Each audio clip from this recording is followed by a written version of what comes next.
ఇప్పుడు ఈవిడకి ఆయనకి కొన్ని గొడవలు ఎందుకు జరిగాయంటే వాళ్ళిద్దరి మధ్యలో ఏవో సమ్ డిస్టర్బెన్స్లు క్రియేట్ అయ్యాయి. ఈమె ఆస్తుల మీ పక్కన వాళ్ళ దగ్గర డబ్బులు తీసుకొచ్చి ఇవన్నీ ఎందుకు పెట్టిందంటే ఈయన లీడర్ అవుతాను, నాకు డబ్బులు ఇస్తే నేను మొత్తం నేను చూసుకుంటాను, చేసుకుంటాను, పిల్లలకి లైఫ్ ఇస్తాను, నేను ఎమ్మెల్యే అయ్యే అవకాశాలు కూడా నాకు మంచి పోస్ట్ వస్తుంది, డబ్బులు వస్తుందని చెప్పి నమ్మి వాళ్ళకాడు. ఆవిడ అంతా ఇన్వెస్ట్ చేసింది. పవన్ కళ్యాణ్ రావడానికి కావాల్సిన మీటింగ్లు పెట్టడానికి ఈయన డబ్బులు కాదు మొత్తం ఈమె అరేంజ్ చేసేది. ఇప్పుడు ఆమెకు ప్రెషర్ ఎక్కువ అయిపోయి డబ్బులు రిటర్న్ చేయమని అడిగితే కొంచెం డబ్బులు ఏదో ఇచ్చాడు.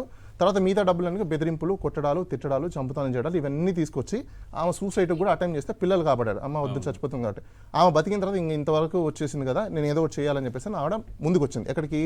మీడియా ముందుకు వచ్చింది. మీడియా ముందుకు వచ్చేసి ఆమె నిజాలన్నీ చెప్పింది.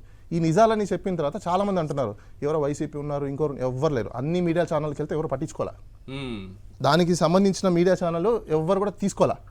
అంటే సాక్షి వైసీపీ అంటున్నారు, నో, సాక్షి టీవీలో వచ్చింది, అది వైసీపీదా లేకపోతే ఇంకోటి పక్కన పెట్టేస్తే అన్ని ఛానల్స్ ఎప్పుడు వచ్చింది?